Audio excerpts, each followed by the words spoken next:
बाळांनो, सर तुम्हाला खूप चांगले भेटले. मी आता 17 वर्ष सर्व्हिस करून 17 वर्ष सर्व्हिस केली आर्मीमध्ये. जम्मू काश्मीर, लेह लडाख, सियाचिन परिषद, आसाम, मणिपूर, राजस्थान या ठिकाणी मी सर्व्हिस केलेली आहे 17 वर्ष. पण 17 वर्षात मी एका पुस्तकाला सुद्धा हात लावला नव्हता. स्पर्धा परीक्षा, पोलीस भरती हे काय मला माहित नाही. कारण आम्हाला फक्त आर्मीमध्ये एक शिकवलेलं असतं, इथं उभं राहायचं बंदूक धरून आणि मारायचं, एकच शिकवलेलं असते. त्यामुळं तिथं आम्हाला अभ्यास किंवा वाचन हे काय होत नसते. मग इथं 17 वर्ष सर्व्हिस करून आल्यानंतर मला थोडंसं वर्दीचं शॉक.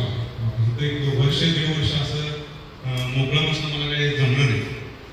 सरांशी भेटली, सरांना भेटलो, म्हणलं सगळं पोलीस भरतीची तयारी करणार आहे, स्पर्धा परीक्षा पण बघायची. तर म्हणजे काय अडचण नाही, या तुम्ही क्लास जॉईन करा. मी म्हणलं सर मी 20 वर्ष जवळजवळ झाले, 17 ते 20 वर्ष मी पुस्तकाला हात सुद्धा लावला नाही. आणि तुम्ही आता इथं 21चे, 22चे, 23चे टेबल पाठ करायला होता, मला ते होणार नाही म्हणलं सर. नाही म्हणजे तुम्ही या, तुमच्याकडून मी करून घेणार.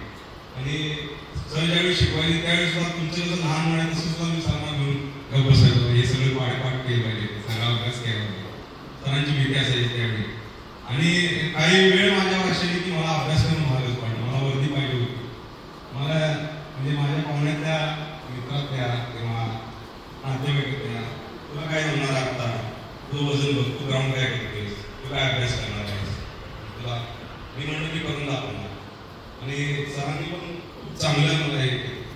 आणि तुम्हाला बरोबर सांगतो, मी ज्यावेळी भरतीची पहिली तयारी करत होतो 17 वर्षापूर्वी आर्मीची, 17.5 वय होतं माझं. आणि मार्गदर्शन मला असं सरांचं असं प्रॉपर कोणाचं नव्हतं. फक्त एक दोघे बाजूचे शेजारी आर्मी होते, ते म्हणजे रनिंगसोबत थोडा अभ्यास करायचा. त्यावेळी मी अंगवानी म्हणजे पायात शूज नसायचे माझ्या, तरी सुद्धा मी सामनेपर्यंत पळत येतो आहे.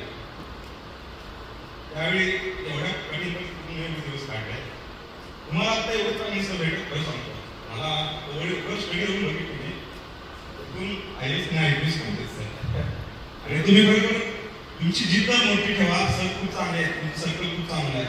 पण एकदा मी पोलीसच्या वेळी थोडंसं मी वेटिंग करायला गेलो, मी भरपूर बसलो. त्याच्यानंतर माझा एक मित्र आहे तुमची समोर म्हणून, माझा गुरुच आहे तो, माझ्याकडे सांगतो. त्यांनी मला खूप मोटिवेट केलं, तुम्ही या MPSC तयारी करा माझ्यावर या. सरांनी मी सांगितलं झालं खरं. मग आम्ही दोघांनी MPSC तयारी केली. त्यानंतर मला मंत्रालय सुद्धा आता पोस्ट निघाला, त्यात पण चांगले मार्क आहेत, ते पण भविष्यात ते पण पोस्ट आहेत.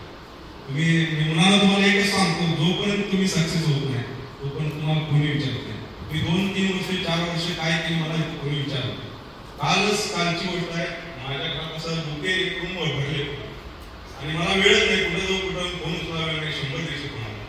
तुम्ही ज्यावेळी सक्सेस होतात त्याच वेळी तुम्हाला विचारतो, इतर वेळी तुम्हाला कोणी विचारत नाही. सक्सेस व्हा म्हणून खूप मोठं व्हा, अभ्यास करा, चुकीच्या मानाला लागू नका, फ्रेंड सर्कल चांगले ठेवा. आणि ज्यावेळी तुम्ही सक्सेस व्हाल त्यावेळेस वेळी तुमच्या आईवडिलांना नाव निघतं, तुमचं निघतं. नाहीतर आयुष्य असेल. एवढं बोलून मी सांगतो. धन्यवाद.